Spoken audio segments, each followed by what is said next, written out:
ध्यान के वक्त कि आप इस तरह से हाथ करके मेरी ओर बैठे और आपके अंदर चैतन्य धीरे धीरे बहता हुआ आपकी कुंडलिनी को जागरूक कर देगा। ये सारी प्रक्रिया ऐसी लगती है जैसे कोई बच्चों का खेल है। और आप लोगों ने इन लोगों को देखा भी होगा जो यहाँ पर सहयोगी लोग थे कि वो अपने हाथ को घुमा घुमा करके और आपको कुछ चैतन्य दे रहे थे और कुछ कार्य कर रहे थे। मामूली तौर से ये चीज अगर देखी जाए तो एक बच्चों का खेल लगता है। जिस वक्त मोहम्मद साहब ने लोगों को नमाज पढ़ने के लिए बताया था तो लोग उनका मजाक करते थे, और जिस वक्त अनादिकाल में ही होम हवन आदि हमारे देश में शुरू किए गए थे, तब भी ऐसे लोग थे जो सोचते थे ये क्या महामूर्खता है, ये क्यों कर रहे। और जब वो बातें रूढ़िगत हो जाती हैं तब उसको आदमी बहुत आराम से, मेरा पंखा माजा करेगा, हवा नहीं है वाला वारा नहीं है, जब ये चीजें रूढ़िगत हो जाती हैं तब मनुष्य इसको इस तरह से मान लेता है मानो ऐसे कि ये आपके जीवन का एक अंग है।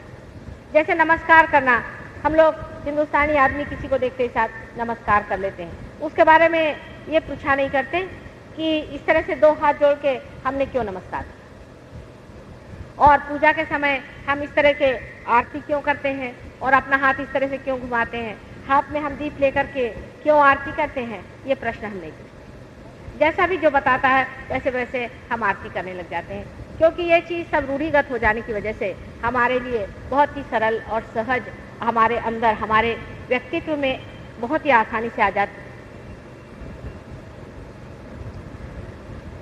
लेकिन हर पूजा के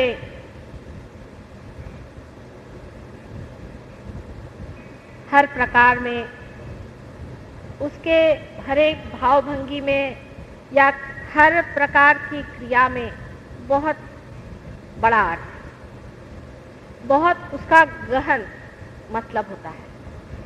हर पूजा में, हर मंत्र में और हर तरह की प्रेयर में भी एक महामंत्र होता है। जैसे कि ईसा मसीह की जो प्रार्थना है, जिसे कि हम लॉर्ड्स प्रेयर कहते हैं, इसमें बड़ा महामंत्र है।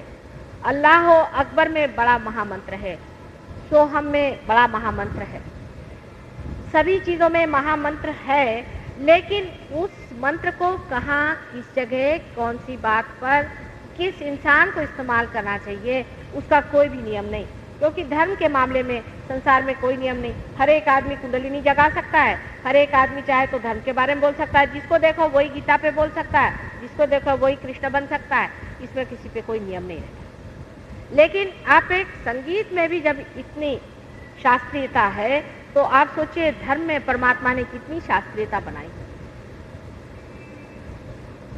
लेकिन इस मामले में एक तो आप अधिकारी भी होना चाहिए। तो अधिकार माने के लिए अपने यहाँ कहते हैं कि आदमी को ब्राह्मण होना चाहिए। ब्राह्मण होने का मतलब है जिसने ब्रह्म को जाना, माने जो पार आदमी होता है, जो द्विज होता है, जिसका दूसरी बार जन्म हो जाता है।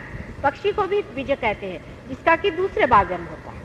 अब जिस तरह एक पक्षी का जन्म होता है कि पहले तो वो एक अंडाकृत होता है, एक अंडे जैसा बन जाता है, और उसके बाद जब उसका ब्रह्मरंध्र फूटता है, या कहिए तो जब वो माँ पक्षी जब उसे चोंच से तोड़ती है, तब वो फिर से जन्मित होता है। इसी प्रकार मनुष्य का भी जब बीज हो जाता है, जब वो दूसरे बार पैदा होता है, तभी उसको ब्राह्मण कहा जाता है। लेकिन अपने यहाँ तो आजकल ब्राह्मण का मतलब ये होता है कि आप किसी को भाड़े पे ले लीजिए, भाड़े पे आपको ब्राह्मण मिल जाएंगे, भाड़े पे आपको पुजारी मिल जाएंगे, इनको आप ब्राह्मण नहीं कह सकते। क्रिश्चियन का भी मतलब वही होता है। क्रिश्चियन का मतलब होता है जो बैप्टाइज हो जाए, जो बैप्टाइज हो जाए, माने जिसका ब्रह्मरंध्र टूट जाए, वही क्रिश्चियन माना जाता है। लेकिन ऐसे कितने क्रिश्चियन हैं? या आप मुसलमानों को, मुसलमान का भी अर्थ वही होता है। आप कोई भी जाति में, पारसी लोग जो हैं उनका भी यही, ज़ोरास्टर को आप पढ़ें तो उसमें भी द्विज बनने की ही बात है कि आपको परमात्मा को जानना चाहिए और आपका फिर से जन्म होना चाहिए। लेकिन जब तक वो नहीं होता है तब तक आपके अंदर ये शक्ति नहीं आई है, या आप वो नहीं हुए हैं, आप अधिकारी नहीं हैं कि आप धर्म के मामले में चलें। आप अपने आप से धर्म के मामले में नहीं चल सकते। बहुत से लोगों ने कल मुझे बताया कि माता जी हमने किताब पढ़ के और योग साधना की। सो बात ठीक नहीं। आप किताब पढ़ करके साधा एक पंखा नहीं ठीक कर सकते, तो आप क्या मनुष्य की जीवंत चीज कैसे कर सकते हैं? आपके अंदर उसका अधिकार होना नितांत आवश्यक है। अगर आपके अंदर उसका जागना नहीं हुआ है तो आप कह नहीं सकते कि हम दूसरों को जगा सकते हैं। जो खुद ही सुप्तावस्था में है वो दूसरों को क्या जगाएंगे? जो खुद ही अंधे हैं वो दूसरों को क्या लीड करेंगे? इसलिए इसका जो मैकेनिज्म है कहिए या इसकी जो शास्त्रीय पद्धति है उसे समझ लेना चाहिए। अब एक बात है कि समझ लीजिए मुझे ये फैन चलाना है, तो मैंने इनसे कह दिया कि आप स्विच जरा ऑन कर दीजिए, मुझे फैन चलाना है। ये तो बहुत ही सीधी सी चीज हो गई। कोई अगर विलेज से आदमी आएगा तो वो कहेगा कि अरे भाई ये तो एक खेल ही है इनके यहाँ कि वो दबा दिया और पंखा चलने लग गया, ऐसे कैसे हो सकता है? लेकिन ये जो छोटी सी चीज है जिसको हम खेल कह सकते हैं, इसके पीछे में कोई ना कोई बड़ी भारी मैकेनिज्म, कोई ना कोई इंजीनियरिंग तो जरूर है ही। उसके अलावा इसके पीछे में एक बड़ी भारी शक्ति है, पूरा पावर हाउस चल रहा है। उस पावर हाउस को बनाने के लिए युग लग गए और उसकी तैयारी करने में युग लग गए। उसको पहले कंसेप्ट में लाने के लिए कि बिजली क्या चीज है उसमें युग लग गए, तब कहीं जाकर के एक छोटा सा ये पंखा तैयार हुआ है। उसी प्रकार मनुष्य के लिए मनुष्य को यह सोचना है कि अगर वो इससे भी ऊंची दशा में पहुंच रहा है तो उसके पीछे कोई ना कोई बड़ी भारी इंजीनियरिंग है, और वो इंजीनियरिंग लिविंग है। वो सोचती है, समझती है और आपको प्यार भी करती है। हम ऐसी कोई शक्ति की कल्पना नहीं कर सकते कि जो शक्ति सोचती है, समझती है और प्यार करती है। ले हम प्यार करते हैं, आखिर हम प्यार कहाँ से करते हैं? अगर इस समुद्र में पानी नहीं होगा तो बादलों में कहाँ से आएगा और बरसात में कैसे आएगा? अगर इसका स्रोत नहीं होता तो हम कहाँ से प्यार करते हैं? इसकी कहीं ना कहीं शक्ति तो होनी ही चाहिए जो प्यार करती है। वो जो शक्ति है वो हमारे अंदर अत्यंत सूक्ष्म रूप से स्थित है और हमारे अंदर बसी हुई है। वो किस तरह से बसी हुई है, उसका मैकेनिज्म क्या है, ये मैं आपसे आज बताने वाली हूँ। हालांकि ये विषय जो है आज तक लोग बड़ा गोपनीय कहते थे और कहते थे ये सबको बताने का नहीं, ये थोड़े ही लोगों को बताने का होता है और बहुत ही थोड़े लोगों को लोग पार करते। अभी एक यहाँ पर बहुत बड़े संत हैं महाराष्ट्र में, वो हमारे बारे में जानते हैं और उन्होंने कुछ लोगों से बताया कि माता जी ऐसे ऐसे हैं और ऐसे अवतार हैं। तो उनसे मिलने हमारे शिष्य लोग कुछ गए थे, तो उन्होंने कहा कि ये तो हम सब माता जी को मानते हैं, लेकिन ये हमारी समझ में नहीं आता कि आप जैसे सर्वसाधारण लोगों को माता जी 1-2 मिनट में क्यों पार करा दें? हम लोगों ने तो हजारों वर्ष की तपस्या करी, जब हम मेंढक थे तब से हमने तपस्या की, तब कहीं जाकर के हमारे अंदर वाइब्रेशन छूटे, और आप लोगों को माता जी ने क्यों दे? जब मैं उनसे मिली थी तो मुझसे भी उन्होंने यही प्रश्न पूछा कि हम लोग तो वहाँ से जंगलों में भाग आए हैं और आपने इन लोगों को दे दिया और इतना ही नहीं आप इनको संरक्षित रखती हैं, ये सर्वसाधारण समाज में रहें और आनंद में रहें। तो ऐसी क्या बात है इन लोगों की कि इनको आपने क्यों दे दिया? इसका कारण ये है कि आज कलयुग का अंत समय आ गया, कलयुग खत्म हो रहा है। अब सत्युग की शुरुआत हो चुकी और सत्युग की शुरुआत हो चुकी है तो ऐसे मनुष्यों की जरूरत है जो सत्युग को समझें, जाने और उस पर पनपें और उसका आनंद उठाएं। उस नए आयाम शुरू होने का समय आ गया है, इसलिए कार्य हो रहा है। रही बात ये कि जिन्होंने वर्षों की तपस्या की है, क्या पता वही आज यहाँ पर सर्वसाधारण मनुष्य के रूप में बैठे हैं। नल और दमयंती के आख्यान के बाद एक बार नल को कहीं कल्कि मिल गए थे, तो उन्होंने कल्कि को पकड़ के कहा कि तुमने कली को पकड़ के कहा कि तुमने बहुत ही मेरे साथ अन्याय किया हुआ है और मैं तुम्हारा कुछ न कुछ बदला दूंगा। तो उनका अच्छा, आप मेरा बदला लेना चाहते हैं आप जरूर लीजिए, लेकिन पहले मेरा महात्म्य सुन लीजिए। मैं क्यों संसार में, मेरा कली का महात्म्य क्या है? तो उसने कहा कि जब कलियुग आएगा, जब मेरी कलुषता बिल्कुल अतिशय घोर हो जाएगी, संसार में त्राही त्राही हो जाएगी और जब पृथ्वी रोएगी, उस वक्त में ऐसा चमत्कार होगा कि जो गिरी कंदरों में बहुत सारे लोग परमात्मा को खोज रहे हैं वो सर्वसाधारण रूप में संसार में आएंगे और उनको उनकी जो खोज है उसका उत्तर मिलेगा, उसकी उपलब्धि होगी। यह आप लोगों को दिया हुआ प्रॉमिस है और इस वजह से जब ये चीज़ घटित होती है तो इसमें इतनी शंका करने की कोई बात नहीं, क्योंकि ये पहले ही से सब प्लान्ड है और अगर ये आपका हो रहा है तो ये आपके अधिकार में ही हो रहा है। इसके प्रति आपको कोई भी शासन होने की बात नहीं है, उल्टे इसमें पूरी तरह से अपने अधिकार से विराजमान होने की मैं बात कर रही हूँ। कुंडलिनी के बारे में चाहे कोई कुछ बताने से डरता हो चाहे कुछ हो, मैं बिल्कुल नहीं डरती, क्योंकि जो आपकी माँ है उसके बारे में मुझे पूरी तरह से बताने में डरने की कौन सी बात है। मेरी यही समझ में नहीं आता है कि इसमें डरने की कौन सी बात है, और आप भी स्वयं देख लेंगे कि इसमें डरने की कौन सी बात मेरे तो कुछ भी समझ में नहीं आती है कि मनुष्य का क्या दिमाग खराब है कि उसके माँ के बारे में बताने में उसे इतना उसे गोपनीय क्यों बना के रखा है।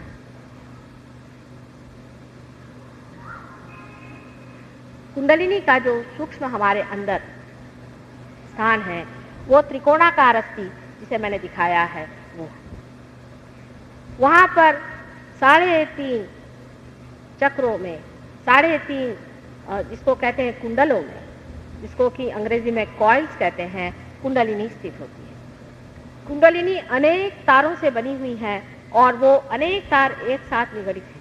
जब कुंडलिनी उठती है तो सारी की सारी नहीं उठती है, उसके कुछ तार उठते हैं, फिर कुछ तार उठते हैं, फिर कुछ तार उठते हैं। जब इतने तार उसमें से उठाते हैं कि जो अपने ब्रह्मरंध्र को छेद दे, उस वक्त ही आपकी जिसको कहते हैं कि हम पार हो गए वो स्थिति आ जाती है। हर एक आदमी के पास उसकी कुंडलिनी है, इसीलिए इसको मैं सहज कहती हूँ। सहज, सह माने आपके साथ, ज माने पैदा हुआ, आपके साथ पैदा हुआ, यह अधिकार योग का आपके साथ है और वो आप पाते। लेकिन ये नहीं कि कोई भी देखो तो सहज सहज सब कहता है। कबीरदास जी ने कहा है वैसे ही, कल साहब सहज योग है, इसमें क्या करते हैं, सर के बल आप खड़े हो जाइए। वो कैसे सहज योग हुआ?